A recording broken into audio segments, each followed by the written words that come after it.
All right, we're going to do this different this week. We're going to cover our series in order in which they happened this week. So, first and foremost was the NASCAR Coke series on iRacing.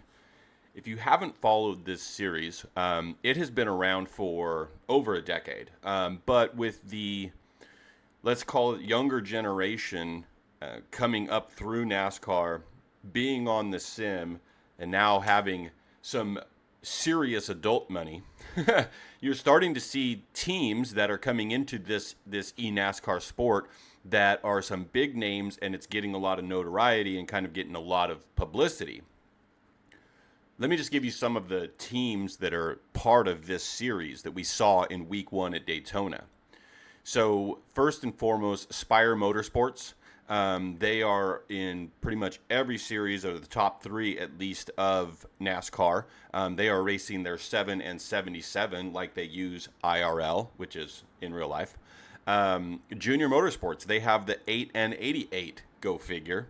Kevin Harvick Incorporated, they have the 29 and the 62 in this field.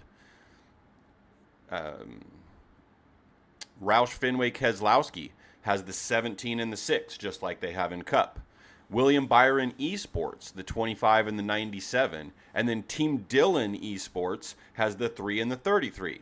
Go figure on those numbers as well.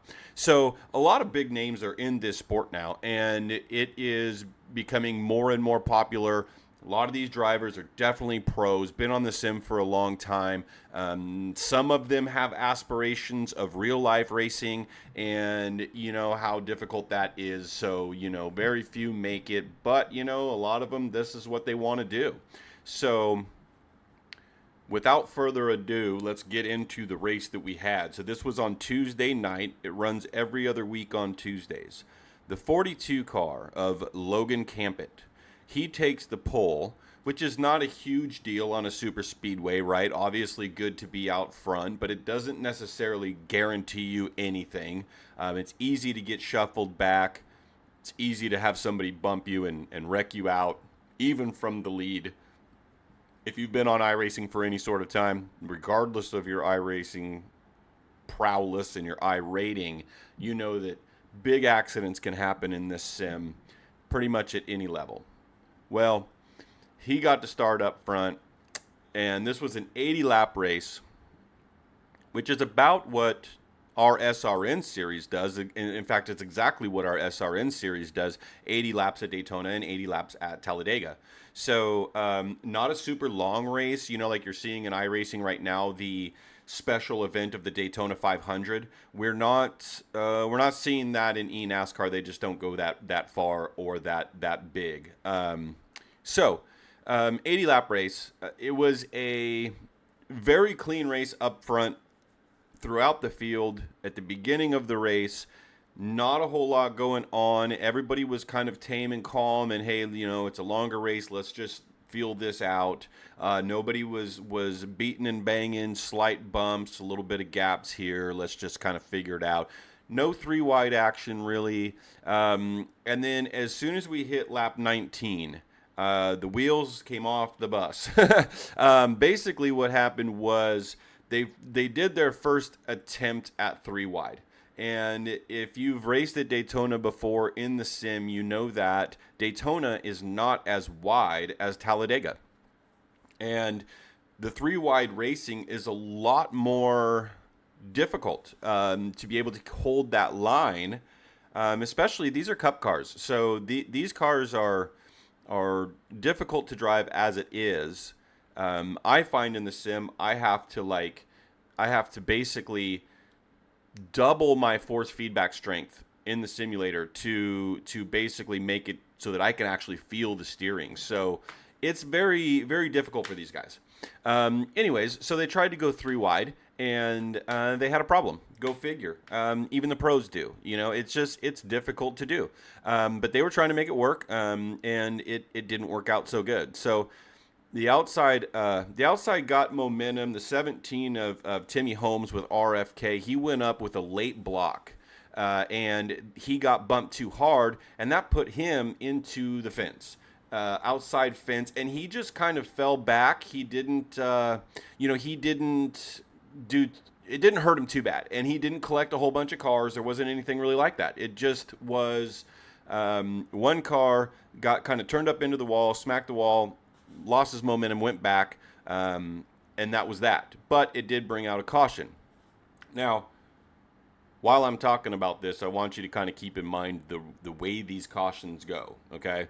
Because there's an issue that I see here, and I'm going to get to it later. But basically, in this situation, it was one car. Now, he was towards the front of the field. I think he was running, let's say, 5th to 7th. And he ended up, hitting the wall. Everybody goes around him.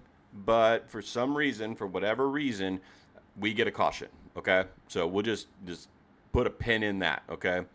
So after the restart, it was becoming clear that the Junior Motorsports and Spire Motorsports were both very strong. Obviously, in the sim, they have a very similar car, just like they do in real life. They have a very similar car.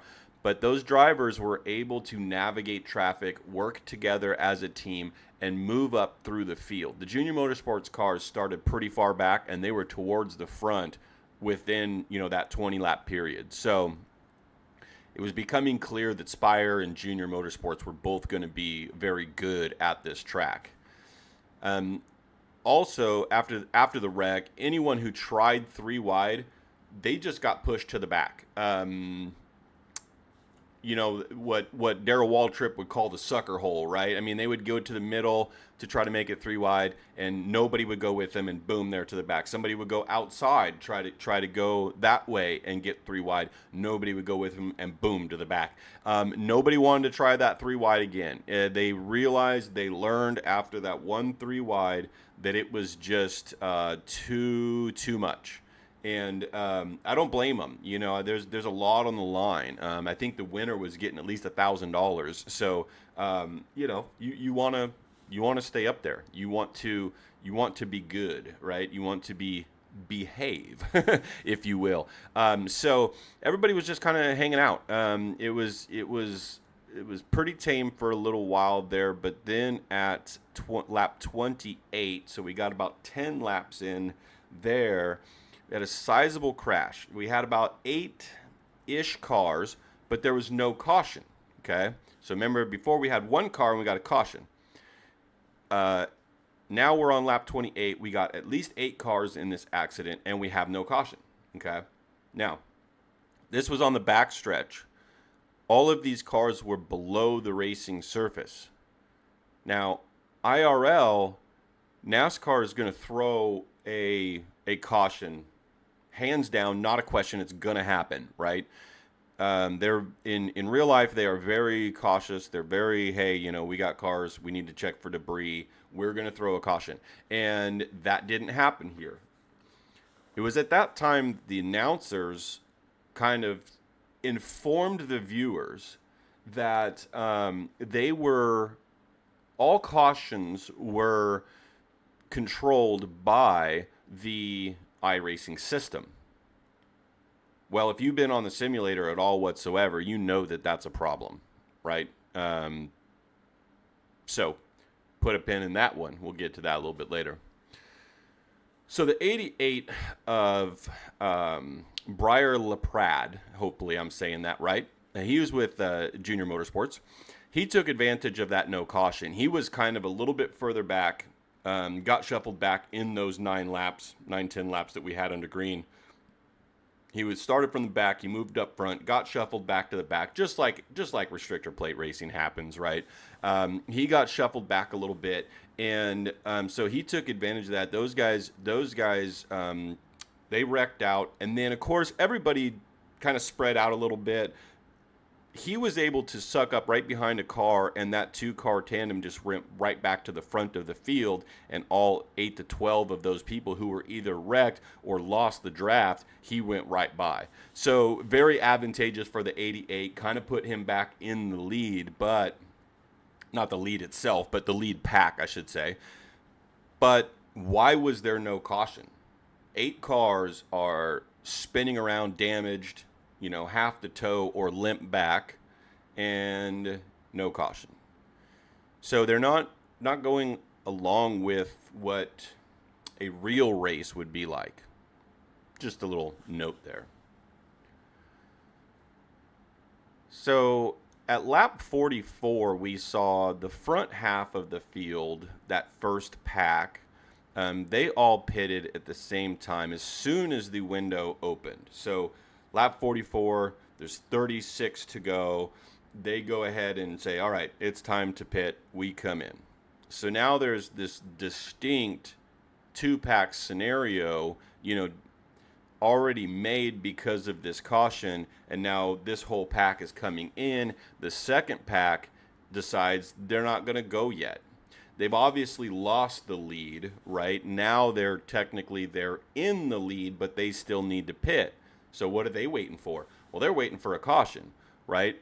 I would rather, as a driver in that second pack, I would rather go or stay out in the lead and wait for a caution than to pit, go a lap down, then we get a caution, right? And now that we got a caution, I'm a lap down. Now only one of us gets to wave around, and the rest of us are caught a lap down. So they kind of had to take that gamble, again, because of that no caution call. And then, so that all happened on lap 44, right? Pitting happened on 44 for half the field. And then, just like clockwork, on lap 46, caution flies for a single car spin. Okay? Now, this was on the front stretch, not the back stretch, so he was more in the driving line, right? But it was the 34 car of Michael Cossey Jr., and he got bumped from behind, got loose in trying to keep it out of the wall, slid down the track. I think he looped it in the grass or whatever, but then, just kind of looped it around, drived on. Caution, okay? So we got 2 cautions for single car incidents, and we have an 8-car pileup, no caution. I think you're starting to see that I'm a little not okay with it, So that basically, obviously that gets the field all bunched back up, right? And now we're all back together on the lead lap. Here we go. We're racing. And that's obviously good for the second pack, right? I mean, they were kind of the ones that got the raw end of the deal in the beginning with the no caution, and then they ended up, being the beneficiary of that next caution. So that's good for them. After we went green, after that stop, you definitely noticed the racing was getting more intense. With about 24 laps to go, and maybe 23 or so, we have, some intense racing. And of course, that causes another wreck. And it's about the middle of the field or middle front of the field, and it's about 6 cars that are just wiped out of this thing. Obviously, they did throw a caution for that one because it was on the front stretch and everybody was on the driving surface. So, according to iRacing, that's when the caution is necessary. Okay, fine. So, means we get back, we got about 20 laps to go. We're going to have a 20-lap shootout here. Everybody's fueled. Nobody needs tires. It's Daytona, right? You don't really need tires. So not a lot of people pitting unless they had damage or issues, and they go in, get as much time done as they can, which at Daytona you can do a lot of repairs under one lap that takes 2 minutes. So so they were able to get some good repairs in and get back going. So we had I want to say 18 of the cars at least that were in kind of that lead pack with no real damage and an actual shot at winning this race.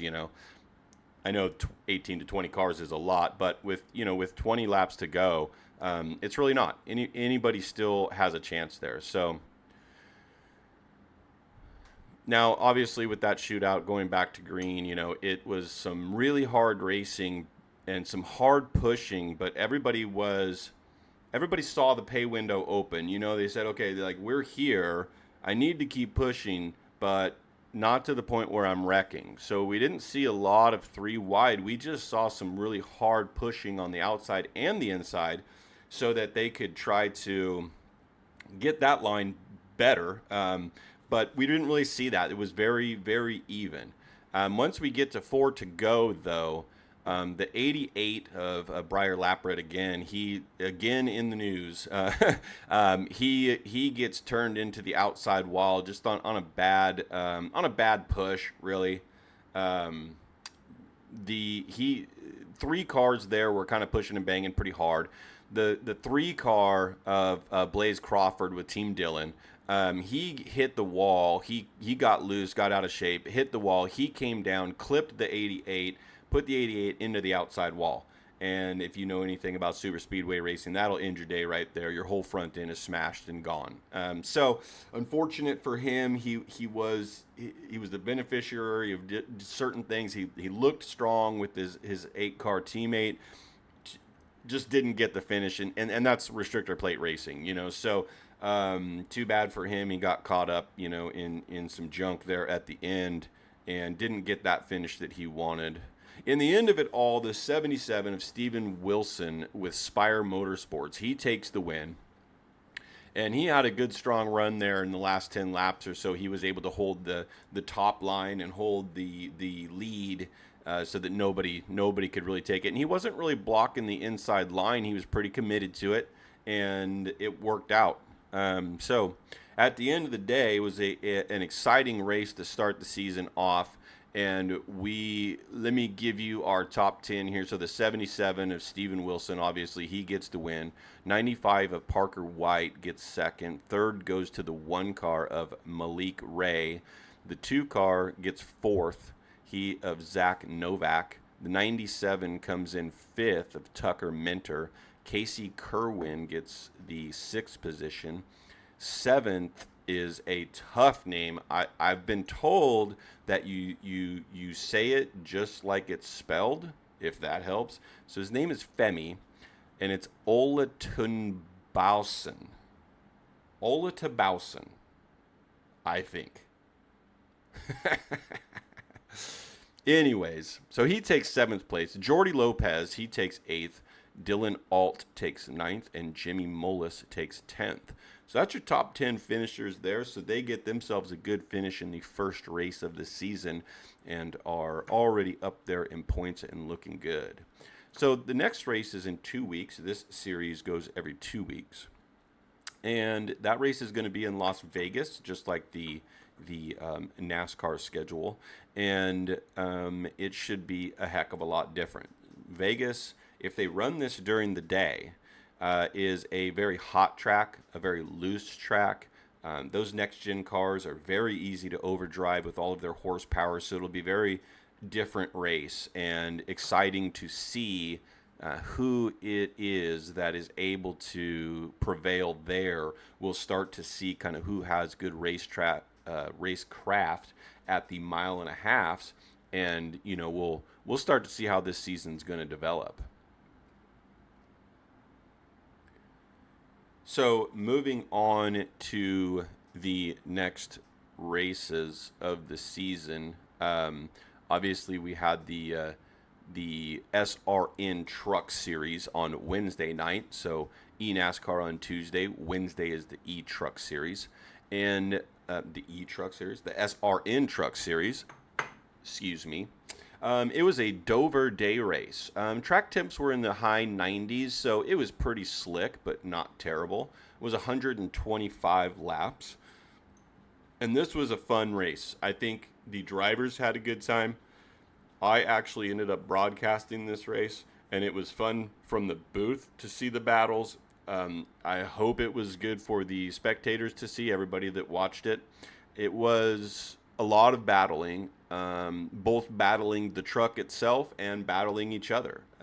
It is easy to overdrive and to, just overcommit in corners, slide up, hit the outside wall, or just spin it coming off of 2 and 4. So a difficult track for beginners for sure. At the end of qualifying, we had the 97 Flex Motorsport of Alex Healy. He took the pole. The number 2 of Bobby Grady takes second, and that is the new OG Motorsports team that has just formed out of the league with about 5 drivers in there, so that's good. I'm sure we'll be hearing more from them. And then the 94 of Bobby Hall starts third, another Flex Motorsports truck. So there was a great run to start the race. I was, to be honest, a little bit concerned that right off the bat we'd have a couple cautions before the drivers kind of settled down and realized that, hey, it's a long 125 laps. We can't be driving like this out here. But that's not what happened. We had 28 laps, over 20% of the race under green to start the race, and it was great. It was a really good go there at the beginning, and you saw some trucks coming and some trucks going. Ultimately, the Flex Motorsports team truck of Dan Worthington in the 113 and the 15 of Matt Granier, also with Flex Motorsports, they made contact after the 113 kind of scraped the wall and just kind of came off the wall a little bit, went down the track just enough to clip the 15 truck and wreck him. So obviously teammates, nothing intentional or on purpose, but an unfortunate event there that caused our first caution. Without that, I think we could have gone quite a ways. Obviously, at 30 laps in, when they have 4 sets of tires and they're only going to need to pit 3 times for fuel, they definitely all came down. Every single one of them got fuel and tires. So everybody back on freshes. Some people had made some gains, some people had fell back, but everybody now at this point has an idea of what their truck is going to be and how this is going to play out. Here's almost a full run. Now we know, and go at it. We had about 20 laps after that where it was green flag run and everybody was doing just fine. Unfortunately, the 2 car of Bobby Grady and the 21 of Mark Cofield make contact slightly side by side to bring out the caution. This was just a complete racing incident, if not a little bit of net code. It seemed to me like they were both sort of in the middle of the track, one above the other, obviously, but just came together enough to get the truck loose off of the corner and spin it out and send it around. And so, of course, caution comes out because short track racing. So,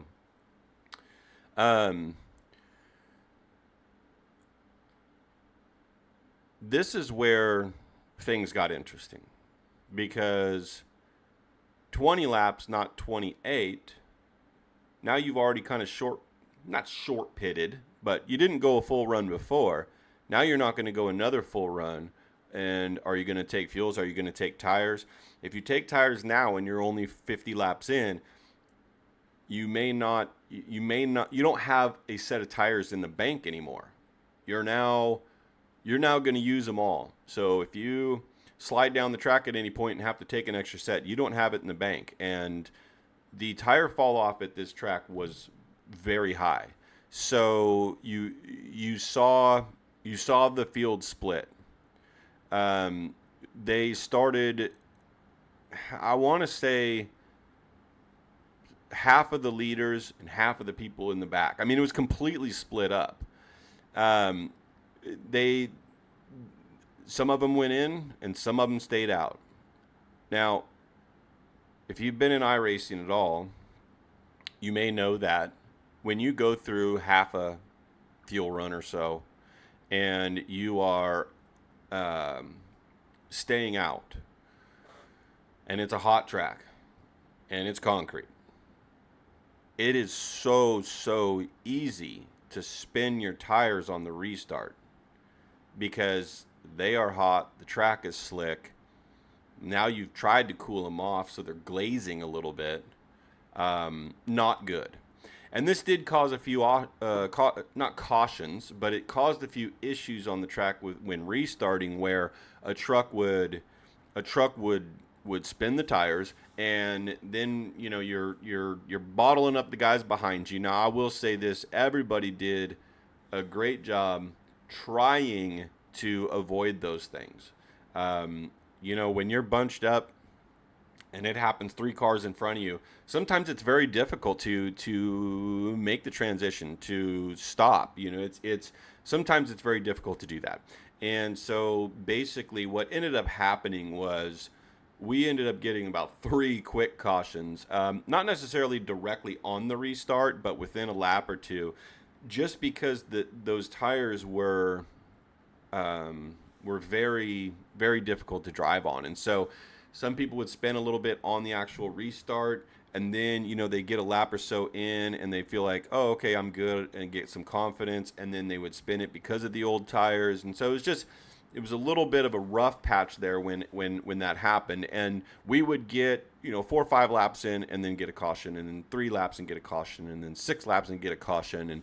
But at the end of it, so at that last caution, after that, everybody came in, and now everybody's got tires.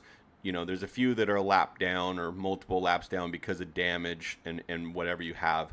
And then we had a awesome 30-lap run again. And this just kind of happens sometimes, when you make that strategy call in iRacing, not to take tires yet.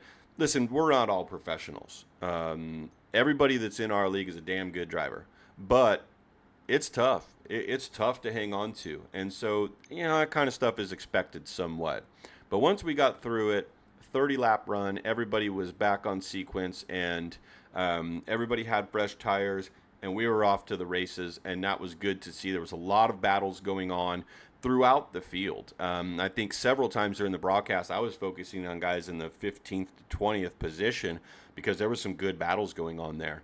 And so when we get towards the end of it, I think we have about 25 laps to go. So we've done 100 laps at this point, and we had quite possibly what I would call, without trying to build it up too much, the biggest moment, if you will, of the series so far, of the season, and certainly of the race. I mentioned last week that the rivalries are starting to come into place. They're starting to build, and that's a good thing. That's good for racing. It's good for good, healthy racing. It's good for competition. It's good for broadcast, viewership, you name it. It's good. And as long as it's not intentional wrecking or cussing people out on the radio, or you have it, any of those things, not okay. But so what we had happen was the 6 car of the Foothills Motorsports car and the 94 of Bobby Hall. So and he's the Flex Motorsports. So you have Flex and you have Foothills. Okay, these are our 2 biggest teams, both in driver count and highest in points and most competitive. Those are the 2 teams right now that are kind of emerging as the people you would have to go through to win this championship. So what we have is Chris is in second, Chris Phillips, that is, in the 6 car, and Bobby Hall is in the lead. Chris is 3 truck lengths off of him. They're running around at the end of this 30-lap run, and the 6 car is catching him. Okay, he is able to pull within 2 truck lengths in a lap, and then a couple laps later, he's within 1 truck length. They come off of 2. Chris Phillips has a huge head of steam, and he gets to the back bumper off of 2, and Chris goes low to go around to pass him. Well, the 94 car comes off of the wall a little bit, just to kind of, I'm not going to say he blocked him, you know what I mean? It's I wouldn't call that a block, because a block is like an aggressive jump in front of him kind of move, in my opinion, okay? But what he was doing was he was trying to break his momentum, and he was trying to give him kind of an awkward entry into the corner. At least that's how I saw it. I'm sure everybody sees things a little bit different, but that's how I saw it. He's trying to break momentum, and he's trying to make it so that he has a difficult entry into the corner, so he has to slow up a lot to round the corner, okay? Well, what ends up happening is Chris is only willing to go down so far, right? And so that he does not have that weird entry into the corner, and that causes a little bit of contact with the 94. 94 kind of wiggles a little, goes up a little bit, and then back down. But by that time, when he came back down a little bit, the 6's bumper was there, and it turned the 94 of Bobby Hall. Just a side note, Bobby Hall has won 3 races or so in the series and is doing great. And Chris Phillips has a win at Iowa. So these are very competitive guys. Nobody wrecked each other on purpose. It was just an unwillingness to give on either side. Bobby Hall was not willing to just give up the lead with 25 laps to go. And I'll tell you what, I don't blame him, right? I mean, if I'm him, I'm going to make it as difficult as possible for him to pass me, right? If I'm Chris Phillips, I'm also going to do exactly what Chris Phillips did. I'm going to go into that corner. I'm going to go low so that I can make the pass, but there's only so far that I'm going to go because I can't enter that corner where he's trying to push me down to, because not only am I not going to have any speed and have to slow down a lot, but I might wreck us both because that is not a good entry, right? So both sides, it was the old rock in a hard place, right? I mean, there's just nothing you can do, and so that happens. I don't believe there's any real hard feelings after that between the two. It is just good hard racing, in my opinion. Obviously, we don't want to see guys spun. We don't want to see him get wrecked. He did hit the inside wall after that and damage the vehicle, and that's not what we want to see. But inevitably in racing, it's going to happen. There's nothing you can do to make sure that never ever happens. Obviously, most of the time, we would prefer that it just be kind of that little bump and run. You know what I mean? But on a track like that, it's very difficult to pull that off without somebody, spinning out a little bit. So, big moment. I don't know if it's big implications of anything, but in the end, Chris Phillips does take the win. Bobby Hall does get himself back to 8th place, so he did a great job driving back through the field so that he could salvage a top 10 and get some and keep some good points for the week. So that was a good recovery on his part, but Chris Phillips goes on to get the win. The 88 of Wes Wigan gets the 2nd place finish. He is a Flex Motorsports as well. And Michael Brooks of the 92, he gets 3rd position, and I believe he is part of the new OG Motorsports. So congratulations to those guys. I did get to interview them post-race, and I'm going to play that for you now so you can listen to what those guys had to say about their race. Hey, you got me? Yeah, I got you, brother. All right, good deal. Hey, so great finish tonight, great race. I think this is the first time you've been in a post-race interview with this, so finishing on the podium. How was the race tonight? Yeah, man.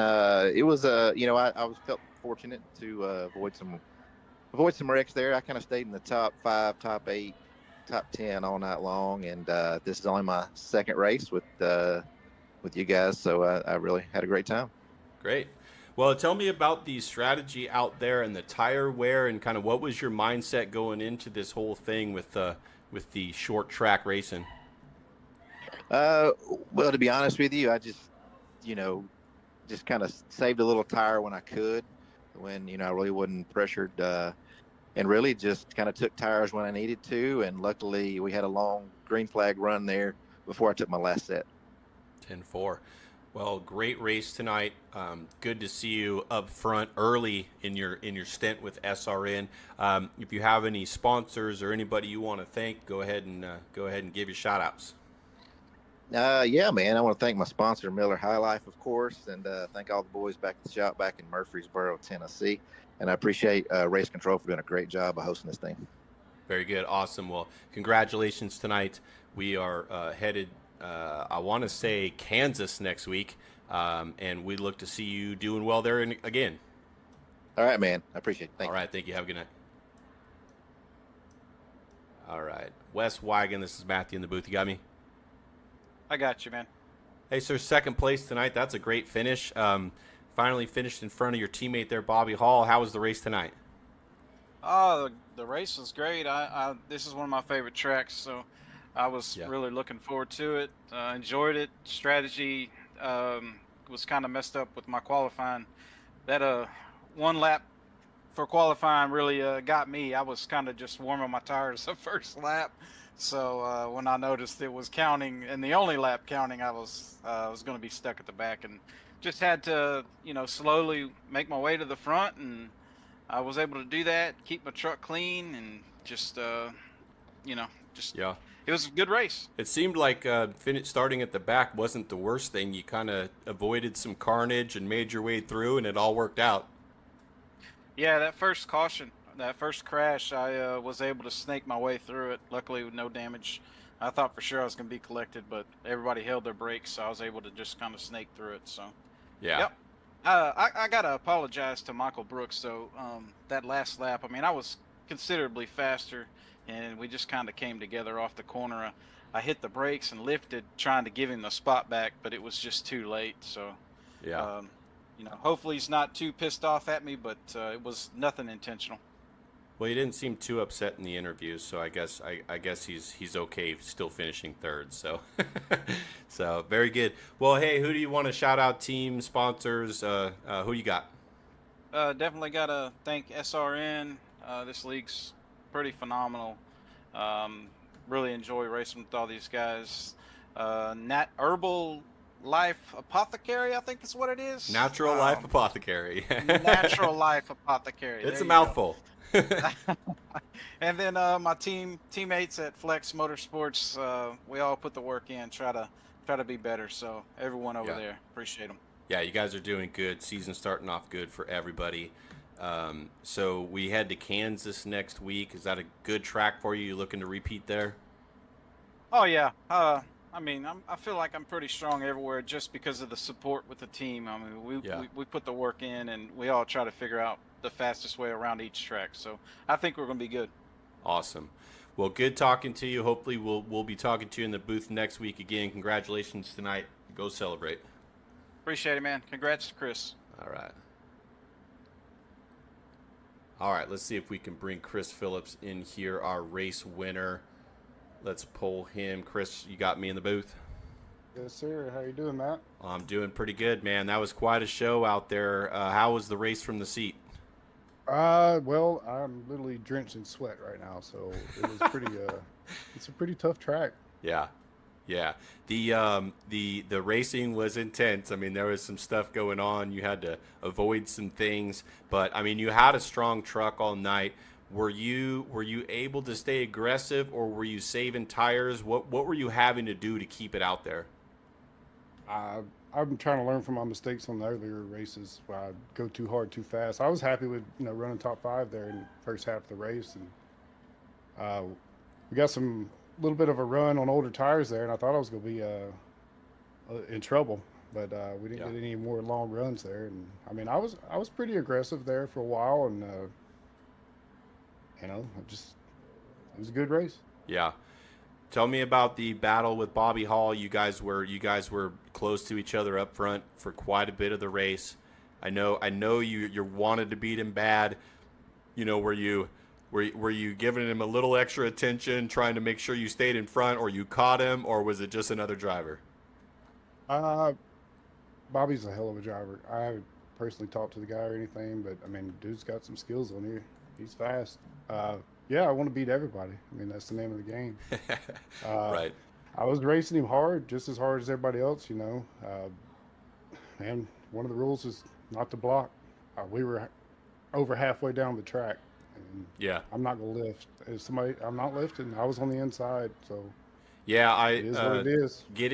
Having to do the call was interesting because it was hard. Yeah, it's hard. It was like I get that. I see what I see. I don't know if I want to say it. But he was, like I say, he was out of position. When you come off a corner, everybody is always up against that wall, and he wasn't there. I even lifted coming off and you were the corner. trying your best to go low, but you can't go off the track either. So unfortunate that he went around, but wasn't what I don't think it was intentional at all. It was just hard racing, and that's what happens when you're doing that. So. He recovered well. I think he ended up finishing 8th. So, I mean, not the end of the world for him. great I bounce think back he's got a road. couple of wins. He's all right. Yeah, he's got a few. He's going to be okay. He'll probably get a few more before it's over with. So Exactly. Bobby will Well, be you fine. are definitely listen. showing us.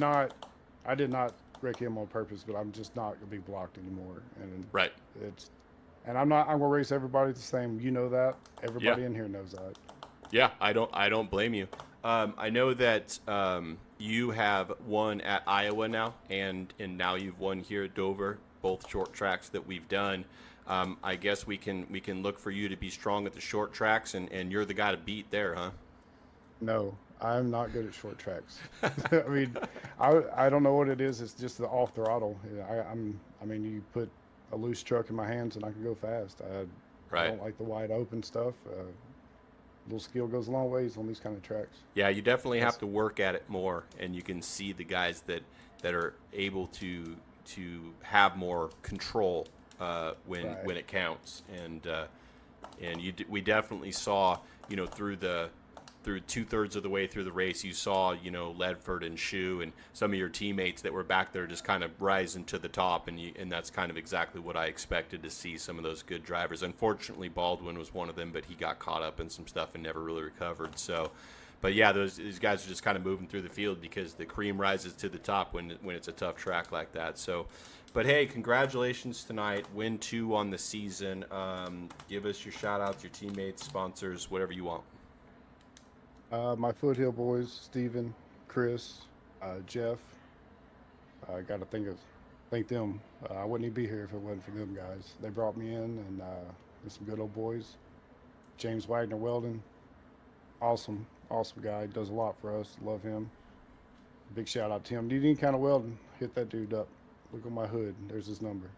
Yep, he's out of North Wilkesboro, North Carolina, right? Yep. Yep. Yes, sir. Your network, Southern Racing Network, you guys are doing a good job. I hate that you're not down here racing with us. I like beating you just as much as anybody else, Matt. Gee, thanks. Yeah, Mag Real Estate. Your natural life. I will order it. Don't worry, it's going to happen. I appreciate everything you're doing for us, Matt. Man, you're doing a great job. All right, thank you, man. Well, hey, congratulations on your second win of the season. We'll see you at Kansas next week, and maybe we'll be talking to the booth again. All right, man. I hope so. We'll see you. All right, you have a great night. All right, well, there you have it. That was Michael Brooks and Wes Wigan and Chris Phillips on those finishes there at Dover. So next week for the series is going to be Kansas, but we do have an off week in this next week. We are most likely going to put together a little fun run for the guys so we can still get together for those who want to, but we're going to take a week off for the points and just maybe have a little fun. So we will be back in Kansas. I believe that's going to be the 25th. Don't quote me, whatever that Wednesday is.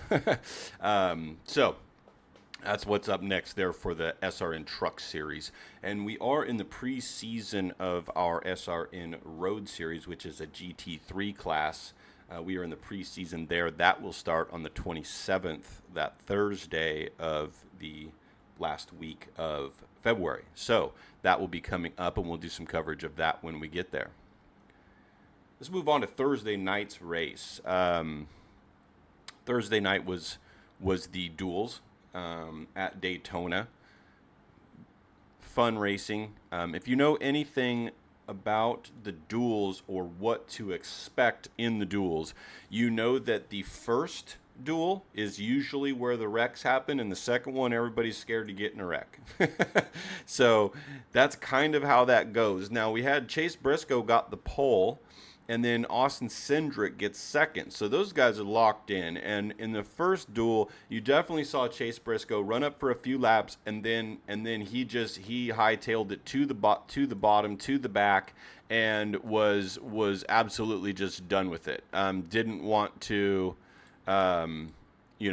get into it. He's got nothing to win. He's got everything to lose. He's starting on pole. If he gets in an accident, that car's junk. He goes to a backup and he doesn't get that spot. So obviously he went to the back. Cindric did not in the second duel do the same thing, but we'll get to that. Let's break down the first duel. So the first race Um, as soon as they roll off, the 9 car of Chase Elliott is not moving. And it was kind of odd, and he sat there for a second, and then you saw, bam, okay, he's in his stall now, and what's he doing?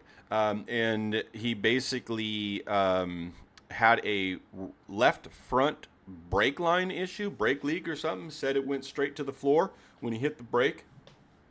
And yeah, that's brakes are something that you need, even in racing. So he gets that fixed. What I found interesting is he gets it fixed in just over a lap, and then he gets to resume his spot in, I want to say, 9th place or something like that to start. And I thought that was weird. I guess maybe I'm wrong, but I was under the impression that if you couldn't get going, if you don't keep pace with the cars, that you lose your spot. But that wasn't the case. Maybe that's only once the race has started, but I wasn't able to find, in the amount of time that I had before this podcast, the actual rule on that. But obviously, NASCAR knows the rules, so they did what they needed to do. So he got to take his spot, and it only took 3 laps into the race, and we have a caution for Zane Smith in the 38. He actually had a right front that went flat, so must have ran over something. There was no 3 wide, so I really don't think there was any bumping and banging or anything like that. It just went flat, and when it did, of course, he goes on the rim, and then he hits the wall, and then he goes to the back, and he ends up, bringing out a caution. So 3 laps, first caution, that's crazy. You just don't want to see that. What bad luck for the 38 to have a flat tire, 3 laps into the race, when the whole goal for him was to just bring it home clean. So that's unfortunate for him, but nothing that they could do about it, nothing they did wrong. It's just, it happens. So 14 laps in, so we get going after, we're back to green at lap 6, something like that, 14 in. So he only had about 8 more laps in the 66 Rex, and he collects the 91. And the 91 is Castroneves, and both of those cars needed to race in. They're not chartered. They don't have any way to get in except for to race in. And they both wrecked in that.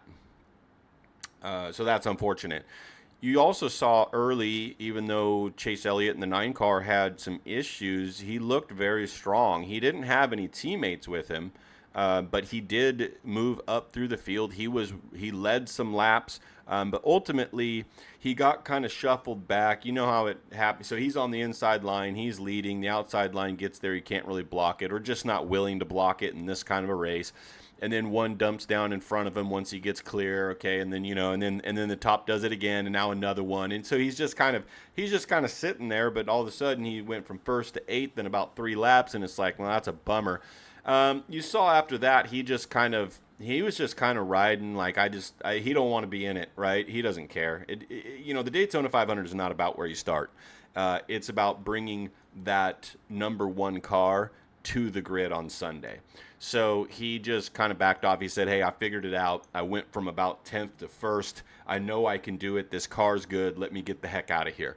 And I don't blame him. There was already 2 accidents. He just doesn't need to do that. So the other team that looked really good actually was the 2311, the 23 car of Bubba Wallace, and the 45 of Tyler Reddick. They both looked really good. They were nose to tail on the high side, and they were working really good. And that is one thing that team has been good at, is restrictor plate races and staying with each other and helping each other. They're very good at that. Obviously that's some team order stuff right there that they're telling them, you need to work together to figure this out. So after those couple of cautions, there really wasn't a whole lot left going on. The 23 and 45 were kind of up on the high side, and we're just staying out there. And ultimately the 23 of Bubba Wallace gets the win. Like it or not, you know what I mean? Bubba Wallace is one of those guys that, Oh, how do I say this nicely? He reminds me a lot of Danica Patrick. It's like you're somewhat competitive at the super speedways, but get outside of that and you're just not a threat. Not that he hasn't had good races other places, and not that he hasn't made the chase. He has made the chase, and Danica Patrick has never done that. But I just mean the level of competition certainly falls off once you get outside of those equalizer type tracks. So, I mean, good for him, but I would not expect to see that carry on or that be an indicator of anything changing. I think that the 45 of Tyler Reddick is still the best driver, best team for that company of 2311. Just my opinion. 24 of William Byron gets second place, but he was talking about some issues with his fuel pickup. He thought that the car was stumbling right at the end of the race, and it was kind of interesting. His engineer, you heard the radio. His engineer was saying there's no way we're running out of fuel. Like they were very conservative with how much they put in, so they put in extra fuel.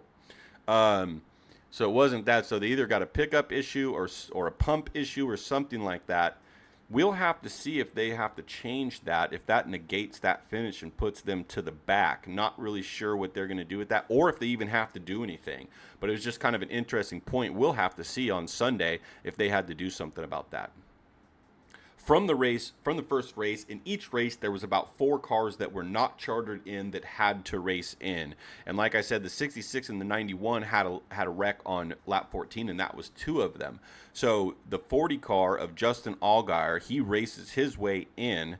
He finished in front of Martin Truex Jr., so he gets in. And I'll tell you, in the last 3 to 4 laps, it was exciting to see what he was doing, because he was the only one that he tried 3 or 4 times to go 3 wide. Nobody would go with him. He's at the back, so he just dips back into line. He's got like 1 car behind him, and he's just not willing to go with them. Finally, he gets him to go with them, and another car jumps out in front of him, and now he's like, okay, you're up here in the 3rd lane with me, and I'm going to push the heck out of you because we got to get past Truex. And that's exactly what they did, and they moved up big. I mean, they were upper middle pack on that 3rd line.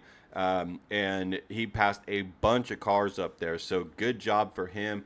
I know, for a lot of people, this is probably the biggest story of the weekend, the biggest deal. Let's face it, Dale Jr. is the most popular person in NASCAR, and he just put his first car into a cup race, and that's big. Jr. was obviously the most popular driver for every single year that he ran, basically, okay? And I bet if you put his name on the ballot, even though he's not a driver anymore, he would win again. Ever since he's left, Chase Elliott has taken that over. But, I'm just saying that he's a popular guy. This has got to be good news for a lot of people. I know that Dale Jr. has said a lot on the Dale Jr. Download, his podcast. He has said a lot that he wants to be in Cup, and he wanted to be in Cup, and one of his biggest regrets is not buying charters 10, 12 years ago when they were cheaper. And now they're millions of dollars, and he's like, it just financially doesn't make sense to get into it. Well, maybe getting into the Daytona 500, and maybe we'll see if they have a good finish. That could change things. I mean, obviously, the Daytona 500 carries some big, big purse money. And so it can really catapult their company, but they don't have a charter. So they're going to have to race into a few races if they want to do them. I haven't seen anything announced that they're going to, continue on with more races. But I got to believe that ultimately that is Junior's goal. And if they do good and they race good and they have a good finish, then I do believe you're going to see him try to do more. I just don't know what he's going to be able to do. Without that charter, it's pretty tough. You're going to have to go to tracks. And he's probably going to have to use Justin Allgaier because that's his best driver. He's very good in Xfinity. And you're going to have to pick tracks that he's good at. By the way, he's really good at road racing. So that may be some things that he can get himself into, because I would be willing to bet that Justin Allgaier can race his way, qualify his time into a field at pretty much any road course. So look to that for the future, to see if he's gonna he's going to be more of a part. I know there's a lot of people that want to see that. So after that, duel number 2 obviously happens. The first portion of it, 15 laps or so, was very, very tame. It was just too wide. There was gaps between the cars, barely drafting. I mean, they saw what happened before and were not super thrilled. They did not want to wreck the car. Now, they did, after about 15 laps, they got 3 wide because some of the guys that have to race in got a little impatient. And I'm not saying good, bad, indifferent. You take from that what you like, but they felt like they had to go. And I don't blame them, but also, 15 of 60 laps, you're not even halfway. Like they just saw in the earlier race with Justin Allgaier, they can make it happen in 5 laps. So I don't necessarily understand the sense of urgency, but they pretty much made it work out. They got it sorted back out. They went back to 2 wide because it wasn't really working at 3 wide, and everybody kind of determined and realized that it was a little early and a little crazy out here. Let's back it down a little bit, So, good to see him kind of figure it out and get going. And they went pretty much, they went to lap 45, so they went an extra lap than the first race, but not a huge difference. And then the whole inside line, because they're all 2 wide, all bunched up, the whole inside line pits. Every single one of them. It was kind of interesting to see, and nobody from the outside tried to make that dive, probably scared that the car right behind them wasn't going to do it, and then they were going to get dumped and they'd go into the pits backwards or something stupid like that. So anyways, so the whole inside line pits, and some people got dinged, and they were speeding off of the pits, and I bet there's no way that you're going to guess who one of them is. Denny Hamlin. Denny Hamlin gets tagged for speeding a lot. He is super aggressive with that. But I think this time it wasn't aggression, it was frustration. Because Denny Hamlin came into the pits and slid through his pit, had to back it up, and then took off. And I think he was a little mad. I'm just thinking, he probably is pretty pissed that he was going to lose the draft or potentially lose the draft, got a little impatient and sped, and definitely made sure that he missed the draft. So the other 2 cars, Kyle Larson and John Hunter Nemechek in that 42.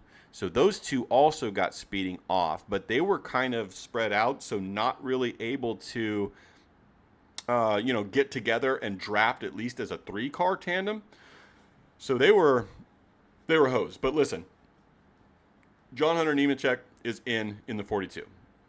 Kyle Larson and Denny Hamlin obviously in the race, right? So I mean, who cares? If I was them, I would have just said, hey, whatever, fine. I'll just ride around these last 15 laps, and whatever happens. I don't really care. It's not Sunday.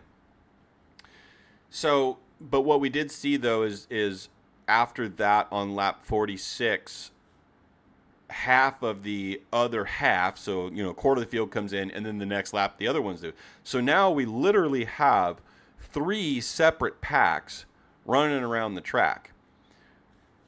You would think that with 3 packs, okay, you would have mostly single file, right? Because if you only have 8 to 10 cars, you're going to want to go single file until the end, especially if you're up front, so that your pack is got the most speed. We're not scrubbing speed by the side force of the winds. Well, not the case. It didn't take very long, and by lap 48, so which is 1 lap after the last pits, we have a wreck up front in the front pack.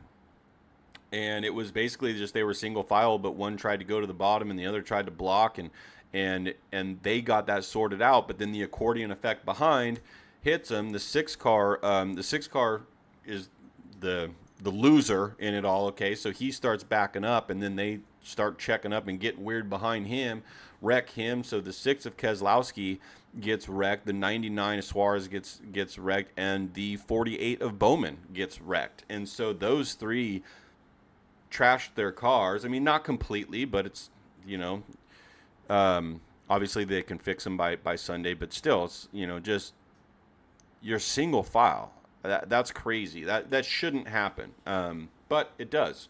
I guess that should make us iRacing guys feel a little bit better because it happens to everybody. So that was kind of an unfortunate thing, but they obviously that brings out a caution and they get re-racked, and now all three of those groups are all back together again. So now we're everybody's racing again. Obviously the guys who need to race in liked that because they got a little separated, and whoever was leading at the time doesn't like it, but the other three did. So race gets going again, and all back together, and it was clean until the last lap. They went nine laps, I think, until we got towards the end, and this is where another little piece of controversy happened. So the leaders, who were Eric Jones and Austin Cindric in the 2-car, why Austin Cindric was up there racing to begin with, I don't know. He's got the outside pole. What the heck are you doing? I don't know. Anyway, so Eric Jones, in my mind, crosses the line first. I shouldn't say in my mind. He crossed the line first, clearly. In my mind, he wins the race. I'll say it that way. That's a win, okay? Well, what happened was, coming into the tri-oval, there was a wreck about halfway back in the field, and it bunched up damn near the whole field back, okay? Everybody. There's a lot of damaged cars there. I didn't even bother to remember to list all the numbers to tell y'all because it's a lot, okay? 11, 12 cars, something like that. A lot of cars, okay? NASCAR throws the caution flag. Now, on the last lap, if there's a caution on the last lap, the field freezes, and that's the end. They threw this stupid caution 100 feet before Eric Jones gets to the stripe. And then they go back and review it. And what do they find? Well, the 2 is actually in front of them. So the 2, after about 5 minutes, 10 minutes of waiting, Eric Jones is sitting on the stripe waiting for them to call it so he can do a burnout and he can go get his flag. Austin Cindric's in the pit debriefing with Penske teammate Logano, and they call, nope, it's actually Cindric. Now, I understand the rule. I do. But you're 100 feet from the stripe.